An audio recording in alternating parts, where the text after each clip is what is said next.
the sunrise, feel its warmth. You still got a future, so ride the storm. It's a new world, so go out and find it. Look at your life and all you give. We all stand beside you so you can live in your new world. So go out and live it.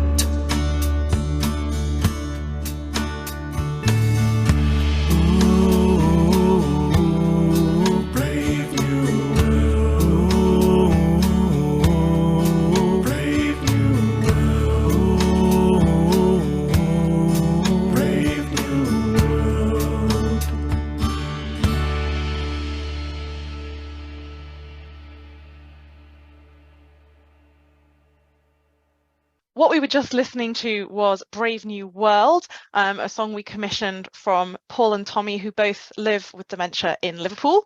And if you would like to revisit that song and indeed see the video with lots of scenery of Liverpool, I have hopefully successfully dropped the link into the chat. So that's part of our YouTube channel, and I highly recommend it to you. You are in the right place if you are looking for the final at the moment in the series from the Ideal webinar series on assistive technology and dementia is the topic for this afternoon. Oh my goodness, we have somebody calling in from Malaysia. Wow, we've gone global. Good evening, crikey. Well, it's the afternoon here, but apparently it's 9 p.m. at night there. So gosh, thank you for joining us and making the effort. Yes, crikey. So welcome, as I say, to Assistive Technology and Dementia, the webinar for today.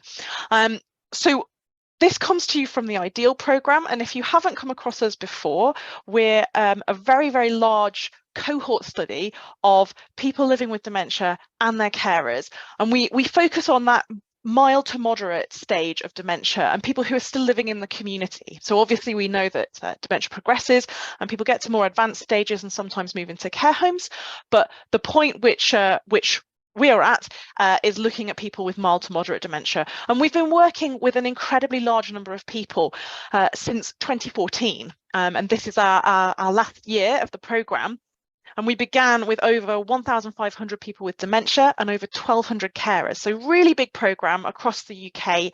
And we're very delighted to be able to share with you some of our findings as we come to the end of this programme.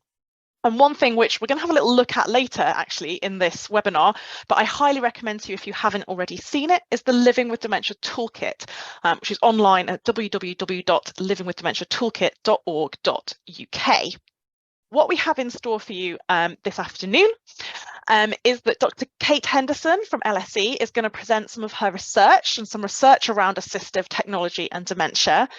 And then I'm going to introduce you to Jacqui from our Always Involvement group of people with dementia and carers, who's going to share her lived experience perspectives on this topic. I'm going to briefly show you just a few examples of how technology has become an important topic on our toolkit, and then we'll open to questions from the floor. Okay, so that's what we're going to be doing today.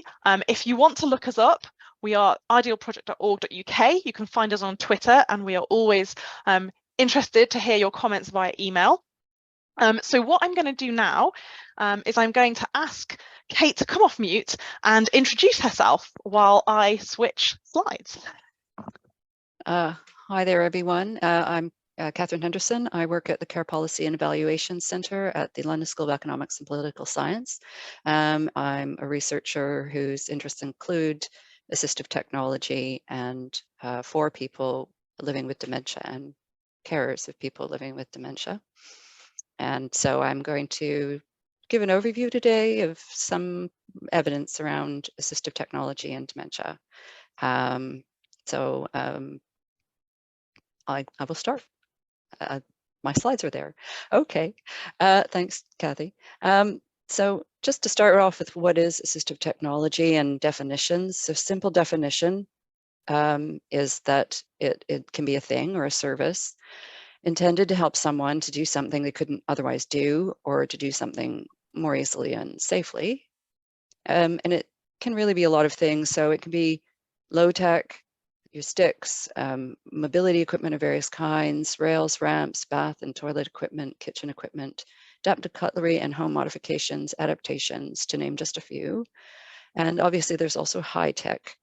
These are calendar clocks and electronic pill dispensers, your pendant alarms, your GPS trackers, locators, sensors, alarms, detectors, maybe also wearables. There's smart speakers, smartphones, and tablets. These are all potentially assistive technology.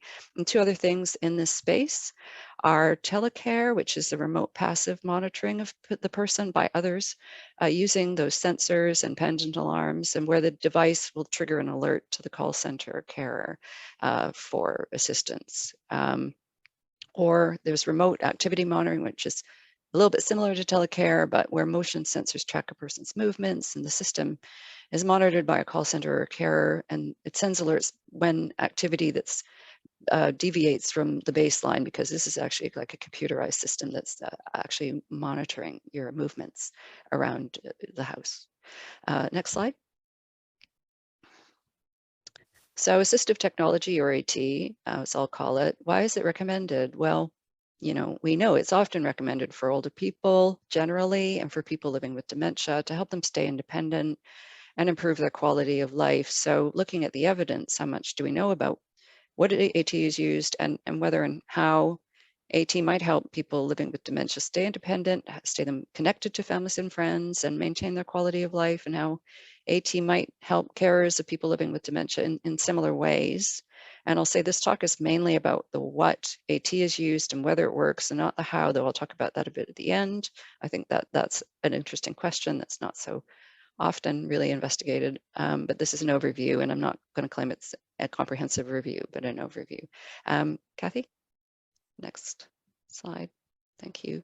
So what kind of AT is used by people living with dementia in the UK? There's a review by Gibson et al. 2014, and that was a scoping review. And they found a range of AT that he categorized as either used by people, used with people, and used on people. And some examples of used with people are collaborative devices that support communication and connection, like talking mats for communication difficulties, and games or reminiscence. And used by people could be something as like remotes for TVs, or adapted telephones or memory aids, mainly bought by people themselves. And used on people doesn't require their active participation, and is usually monitoring activities in the home or allowing other people to get into the home. And a lot of the AT that he found in this review was about managing risk of harm used on people, telecare, dependence, GPS. Also in this,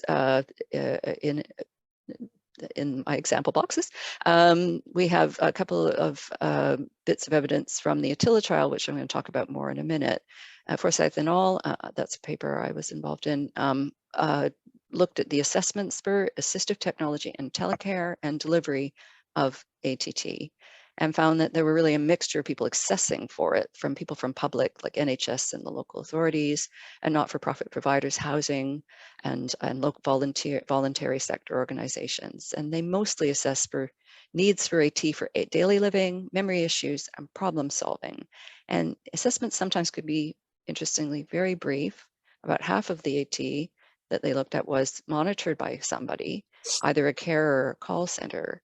And there really was an imperfect match between assessed for technology and needs. For instance, and importantly, more than half of the installed AT had not been recommended in the assessments.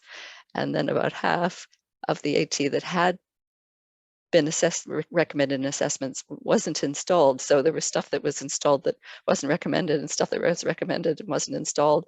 So AT was not necessarily being provided in such a way as to be useful for some people. And also from that same study, Kerno et al. Found that sort of looked at what AT was installed depended on the kind of care support that was available, so that people living with others were actually more likely than those living alone to get safety-related equipment such as falls or alarms, because that's actually what was needed by the carer. Next slide. So in terms of what AT is effective, and Kathy, just tell me if I have to go faster. We have reviews by my colleague Martin Knapp et al. That are very recent, and this was about digital technologies, but it included assistive technology, and that was supporting people living with dementia and carers and falls prevention, and included AT and telecare and falls sensors and tablets, but also digital tech that was more like web-based. But I'm kind of concentrating on the AT part of that. Barriers to getting technology into mainstream use was the really useful thing. For me, that evidence gaps mean public organizations like may not want to pay for equipment because they don't know if because they don't know if it's effective or not, if there's not the effectiveness out there, evidence out there. Price and affordability are going to be problems, obviously, if they're expensive or the price is high. Problems arise with design, social attitudes and stigma, especially if designers aren't really aware of what people living with dementia really want out of assistive technology. And then there are problems in making it work for the person specifically. Is it really tailored to their needs? And I think that's a big thing. There was mistrust in products and lack of consumer awareness and information. And then in terms of people that might be buying and providing AT, their priorities, and there are many workers in the NHS and local authorities who may or may not be interested and confident and able to assess for and recommend technology. So they were saying really in these reviews that technology is just not a standalone solution. It's going to be more effective if it aims to support well-being and personhood. And that really is an important finding. Next slide. So is AT, assistive technology, and telecare effective? I was involved in this study. It was called the Attila study. It looked at effectiveness and cost effectiveness for people living with dementia and their carers of assistive technology and telecare. So there were 495 people involved, followed up over about 2 years in a randomized controlled trial.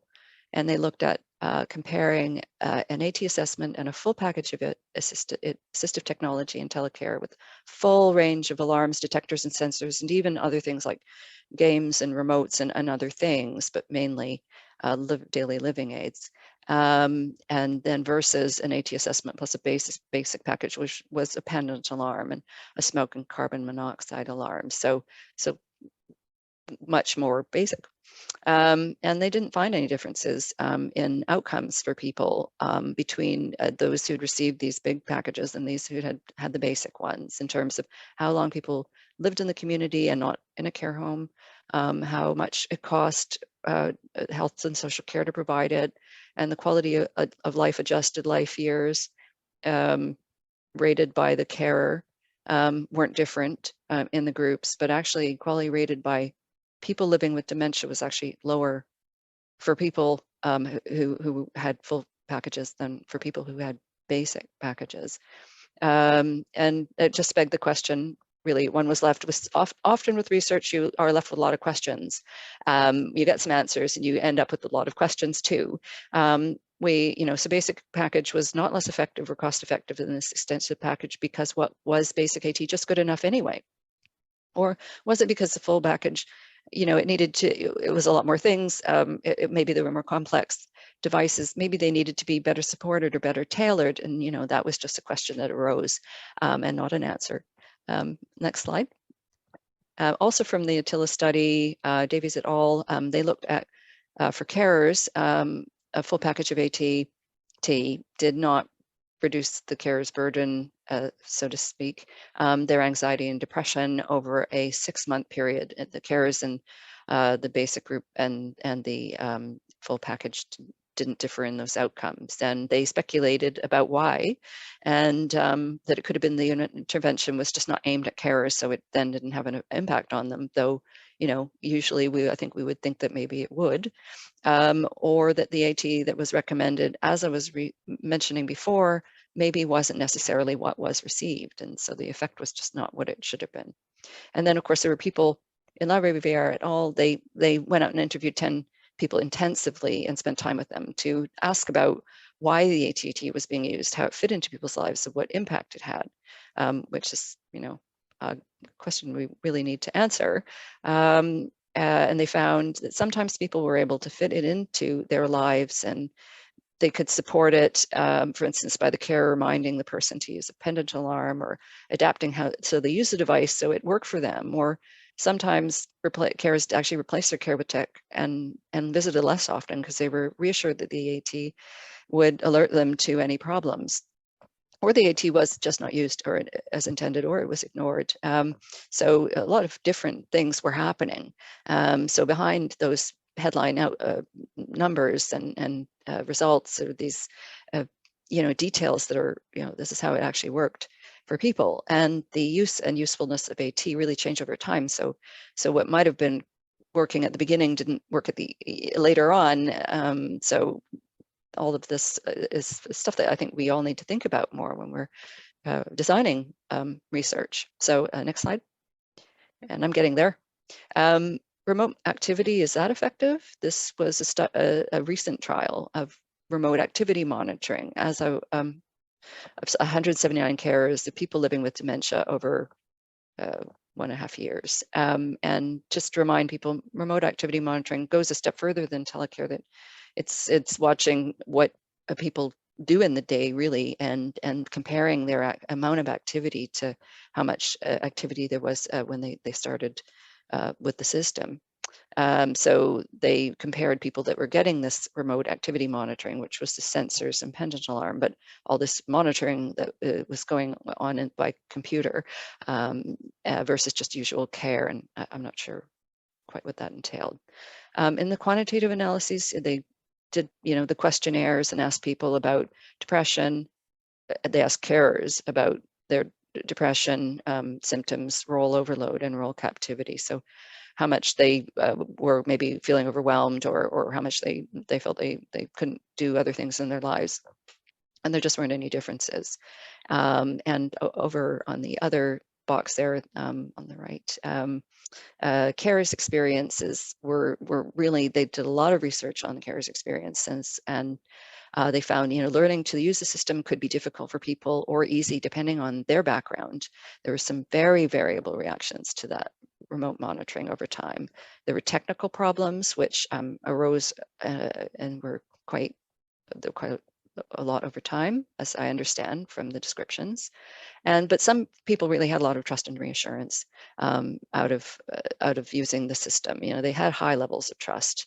So sometimes it worked, sometimes it didn't. Sometimes it became more intrusive to people, and sometimes they just got used to it. So there was a lot of variability here. And so this kind of informed what the researchers wondered about reasons for lack of the effect on the questionnaire measures. They thought maybe just the AT just didn't work the same way over time, as I was saying from the carers' experiences. AT itself can be stressful, and some carers didn't make use of it, or they didn't change their caring behavior in response to it. So, maybe it didn't work because it wasn't really used. Yeah, next slide. Almost there. So final remarks. Some kinds of technology are always in the prototype stage, the very early stage. It makes it very difficult to assess their effectiveness because they're in a lab somewhere being tested. So you wouldn't be able to say whether it was effective. There are some barriers to adopting AT, including lack of evidence, price and design issues, amongst others.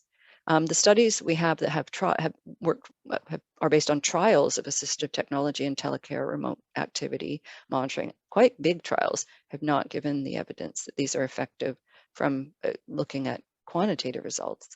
But the results of asking people living with dementia and carers about their experiences in these same studies suggest there are many ways in which people can react, and the reactions really change over time, and time is important here. And there will be more evidence to come. I'm involved in a study that's related to IDEAL. It looks to connect ideas about how AT works, the theories, models, and frameworks that might help us understand analysis of data about assistive technology, which is in the IDEAL data set. And for that, we've done a scoping review and analyses of the IDEAL data, but that isn't yet published. And I put up the link there to the project page. So thank you very much. That was all what I had to say. There are my many references there, should you wish to look at them. I'm just going to briefly leave those on screen just in case anyone wants to do a quick, I don't know, possibly look for their own name. We don't know who's in the audience. Well, that's right. You never know. Look for. Yep. Thank you so much, Kate. I'm going to stop sharing so I can see everybody again. And yes, the problem with doing a session about technology is that you suddenly have an enormous fear that the tech is going to fail you for the webinar itself. It's fascinating, and we've already opened up some of those questions around how, you know, technology can be amazing and changing and transformational, but it has to work for the person or people for whom it's designed. And so I think it's really nice that we've already opened up that sort of interest in, yes, the tech is important, but it's what's so important is the people and what they think about it and how they use it. And with that in mind, I'm going to ask Jacqui to come off mute so that she can introduce herself to you all. Hi, I'm Jacqui. I live in Stockport, which is near to Manchester. And I've just been asked to share with you some of the assistive technologies that I use. Now, I have bad knees, so a lot of mine are also for other conditions besides the dementia, but they do help, really. I have found that the Stockport social services have been very good to me, because if I contact them and say I'm having this difficulty, they will come out immediately, and they have put up a really nice handrail at the front door, both sides, that I can get in better now. At the back door, there's now 2 rails so that I can go out the back door, because I did trip and end up in the garden, which wasn't very good. So then they said to me, Jacqui, is there anything else that we can help you with?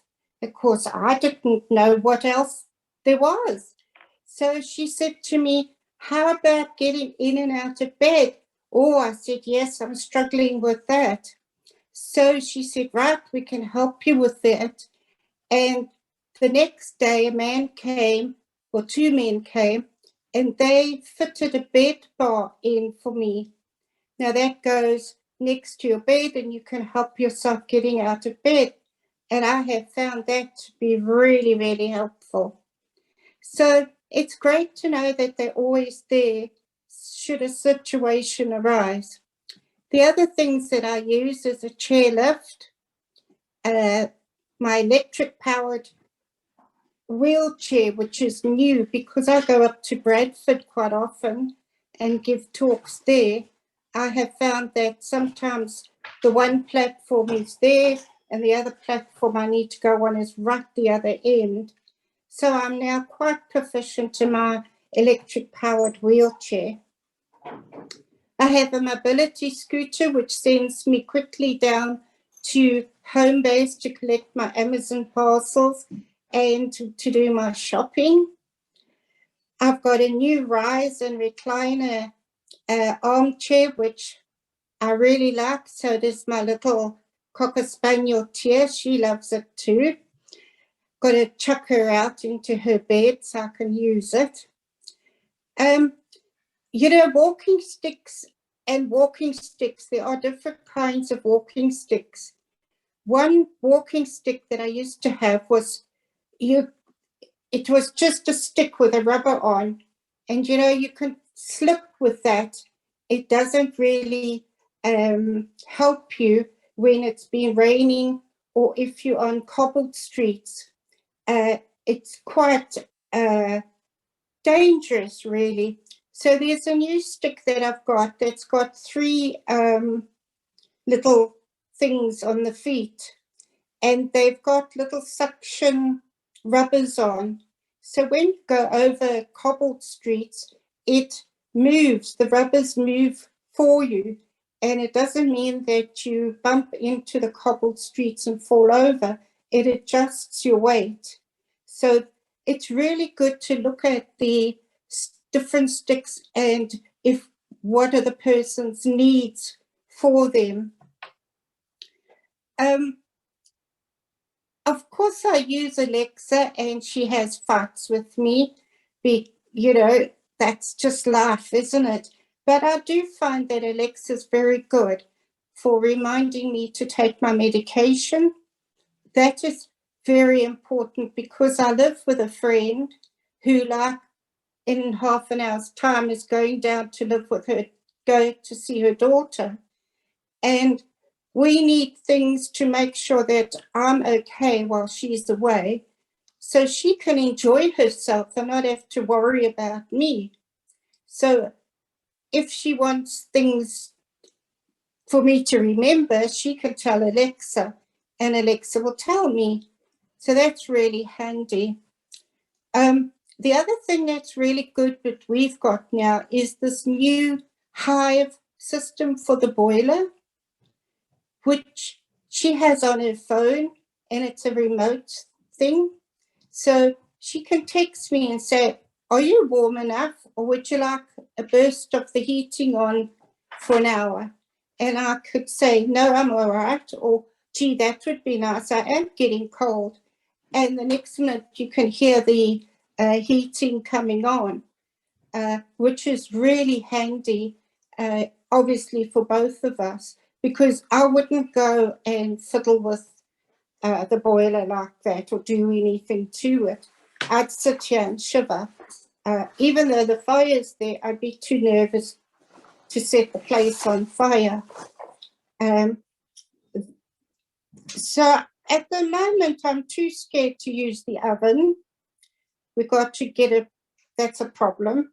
And we've got a new air fryer, which I'm too scared to use.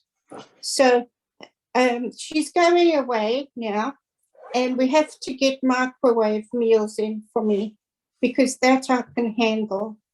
But I can't, I wouldn't touch the others. Oh no, they might explode or something. I'd do something wrong with those. Something that I would like the council or whoever to look at is the taxi. It is quite difficult when you're not good with money. Like, I'm okay with my card. I can tap, tap, tap wherever I go. That's fine. But for a taxi, I have to use cash. And I don't understand cash anymore. It doesn't work for me. So when I get to the taxi, I kind of know how much it's going to cost, but sometimes it goes over. And I might give him a £20 because it's gone over the 10. And I'll say, oh, keep the change. And he'll say, are you sure? And I'll go, yeah. And I get back and Carol said, where's all your money gone? Oh, I don't know. So it would be much easier if it was like when you're in the taxis in London and you can put your card in a machine. I think we would both feel better, for me, not just giving away great big tips. And then you've got, when the taxi company asks for a driver, they're all lining up to come to my house because they get a big tip, you know. Anyway, that's all my things. Thank you very much. That was an amazing list, Jacqui. You really, yeah, gosh. So we had some examples in there of perhaps more what from Kate's slides are called low-tech things, so sort of adaptations around the home. But then you've got Alexa, which is obviously very kind of digital tech, and you're speaking to us today from your iPad. Yes. So yes. You're all teched up at that end. And actually, I should let the audience know that before you all came in, Jacqui has taught me a brilliant way of getting around the Amazon delivery charges, which is to send it to an Amazon locker. So, you know, there's learning here for everyone. So what I think was really interesting there was you sort of showed how technology can be used to problem solve, and that, you know, in some cases technology has helped you get around difficulties that maybe are part of living with dementia, but also living with dementia and other conditions, which, as lots of people, it's not just dementia that they're living with. And so, you know, technology can be applied to all of those aspects of your life. I think you've given some ideas for possible future research. But I guess maybe if I just ask you one more question would be, is there anything that you think technology could do to improve the experience of living with dementia? At the moment, Kathy, I'm looking for a watch. Okay. I need a new watch because I want to go to Singapore, you see, to do a project, as you know. But I don't wear a watch because I've got Alexa here. But I will need a watch. But I've been looking on the Google and the Amazon, and the watches have got so many things that I don't want. And I don't want to know how many steps I've done, all these kind of things. I just want, like, I have a simple phone, I want a simple watch, and I have specific things that I needed to do. Now, one of the things that we've got already is Life 360 on my phone and on Carol's phone. So sometimes when she's gone away, if she sees that I've gone to Morrison's, she will be, oh, that's okay, Jacqui's at Morrison's. She's still keeping a lookout as where I am. And then when she phones me at the end of the day and said, did you have a nice day? I say, yeah. What did I do? She says, oh, well, according to the tracker, you went to Morrison's and then you went to the precinct and you were a while there, so you must have had a coffee. Oh, yes, that's what I did. So at the moment, I'm looking for a watch, a simple watch. I think that's a brilliant example because it brings us back to what Kate was outlining from those studies, which is that, you know, it's all very well and good having this whizzy piece of technology that can do X, Y, Z and also clean your house. But, you know, what you actually want is one that does these specific criteria that you personally have. So I think we've come back round to that idea of sort of technology where what it allows you to do is actually what you want to do, and not just any old thing.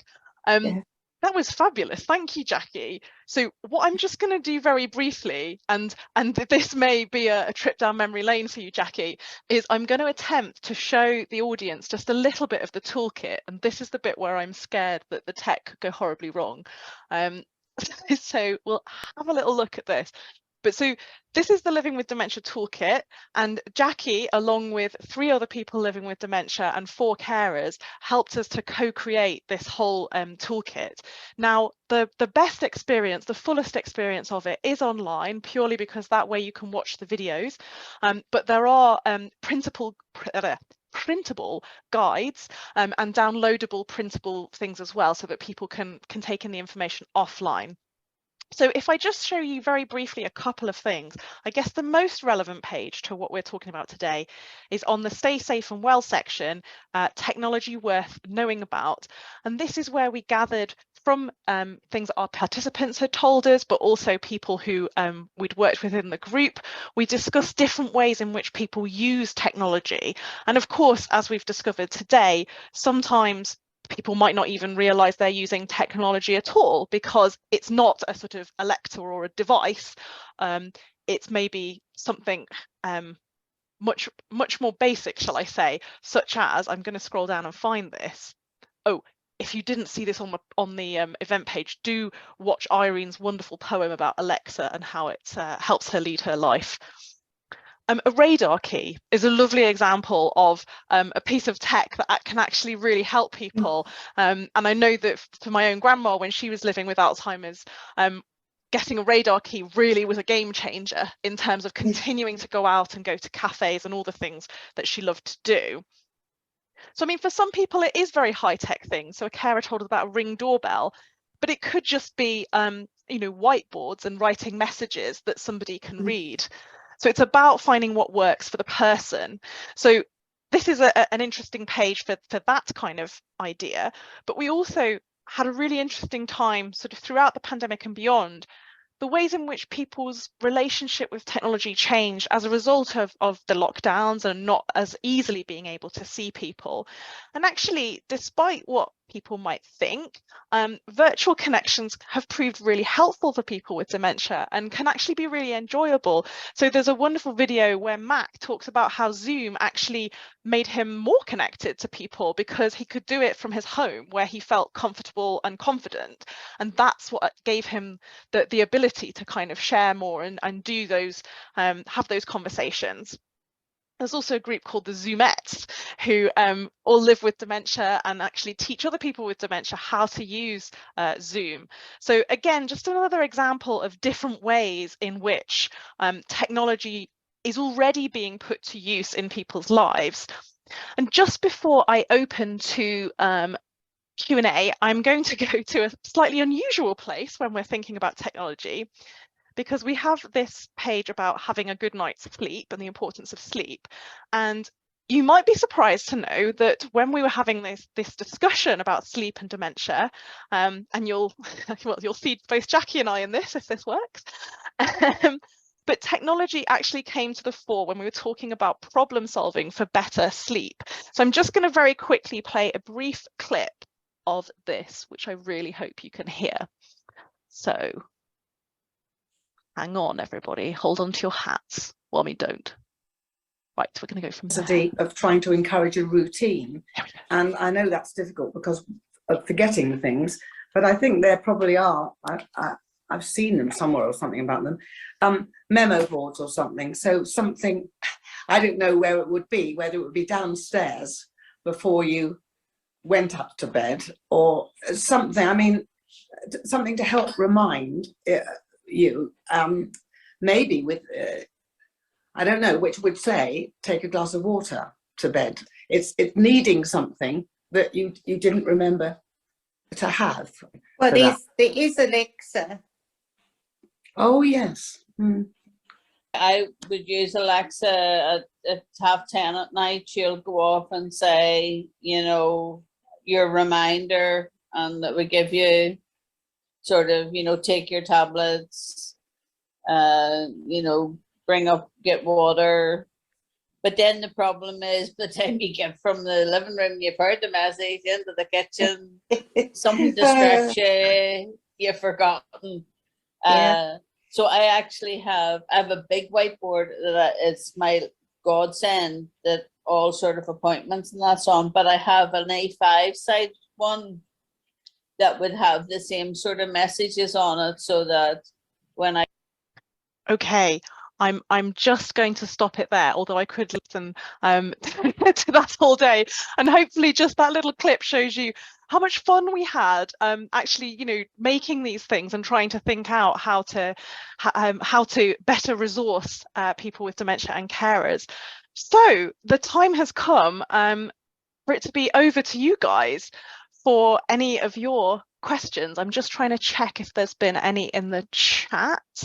I don't think we've had questions in the chat as yet. No. Okay, so it's up to you. You're very welcome to come off mute and ask your question live, or if you'd like to type it into the chat, and I will happily put it to the speakers.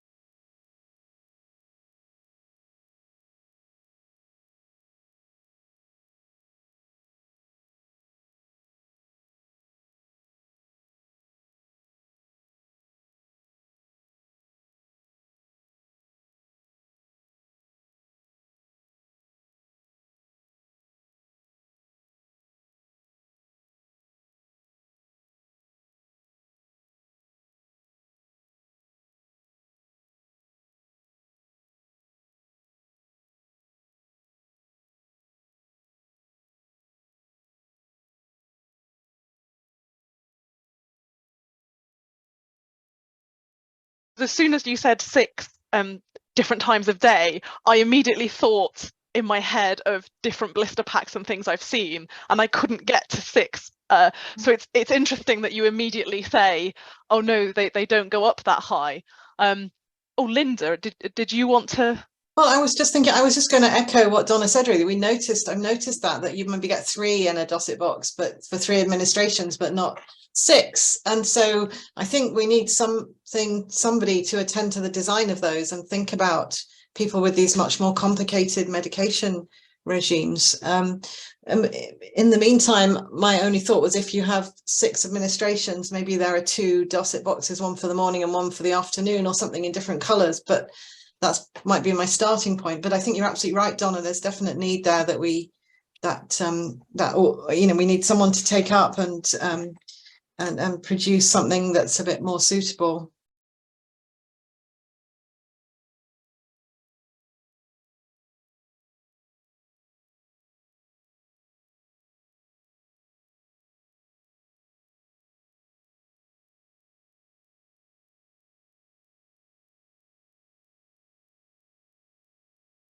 You said pivotal, so I wonder if people know what you meant by that, and whether you could explain that.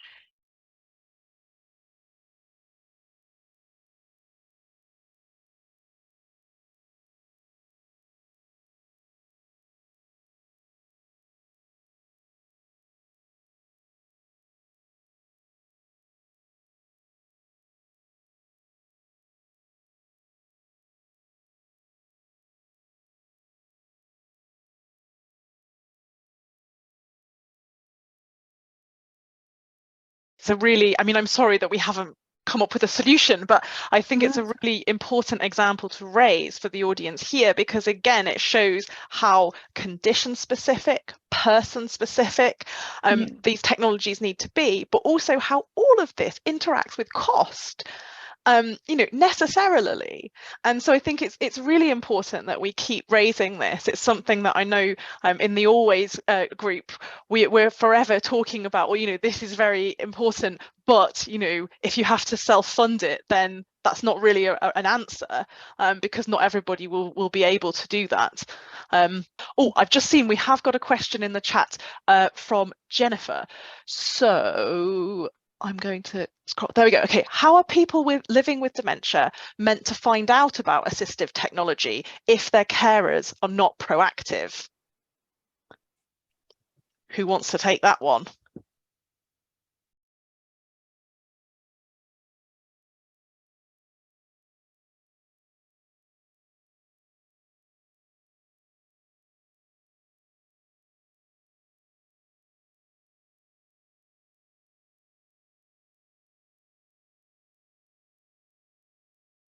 So important as to how we can get to know about those things. So one route is the kind of via a professional, if there's one involved, but of course there might not always be readily available. Jacqui, I saw your card go up. Go on. Yes, there's lots of deep groups where peer-to-peer support is given. And if you have a situation or a question, you can always talk about it without feeling that anybody's going to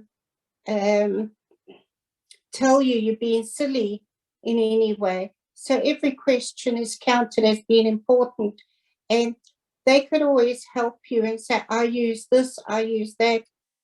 For myself, I go to Google a lot. If there's something that I need or a question that I have, I'm always on Google, and then I go onto Amazon and I buy it myself. Yeah, which is fantastic, and because that works for you and it allows you to keep your independence and all those kinds of things. But of course, that system's not going to work for everybody. But as Jacqui has mentioned, because they're really, really useful, hopefully you already know about DEEP, which is the Dementia Empower. No, I'm going to get this wrong, aren't I? I want to say engagement first. Engagement and empowerment and Engagement and Empowerment Network. Engagement and Empowerment Network.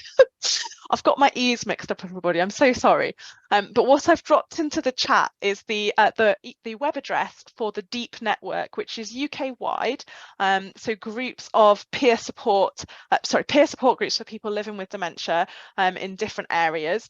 But I've also shared another thing which is related to DEEP, because it's from the same group, Innovations in Dementia, which is a website called Dementia Tip Share, which I don't know if you've seen, but that's really helpful because because that is literally people living with dementia sharing their tips to try and help other people in that same situation. And certainly there are different categories, but things to do with, yes, living at home, life outside home. There isn't one that's specifically about technology, but certainly those technological subjects come in under those subcategories. So I would highly recommend Dementia Tip Share if you haven't given it a look. Oh, Jacqui, go on. Since I was diagnosed, I joined Dementia Diaries, and that has been a lifesaver for me. And people are welcome to join us. And then you can also share and ask any information there. Good shout. I've just dropped that link into. So Dementia Diaries, where again people living with dementia share their experiences, and thus again it's another chance to kind of well, get wind of things that are going on and possibly consider how they might work for your life.